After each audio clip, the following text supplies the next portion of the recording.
Xin chào cả nhà, chúc cả nhà một buổi chiều vui vẻ nha. Em Vân đang chuẩn bị ướp mực để nướng, mực nướng sa tế, muối ớt.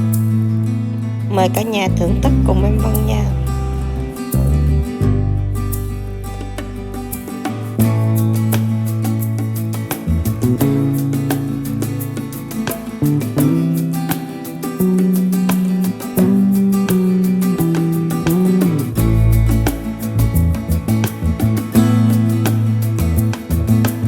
Cháu Phi đang chuẩn bị đốt than để nướng.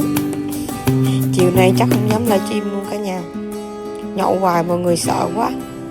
Đây là món càng cua nha, càng cua bóp gỏi, nhà trồng tự mọc, thơm ngon, mời bạn ăn nghe. Bye bye cả nhà.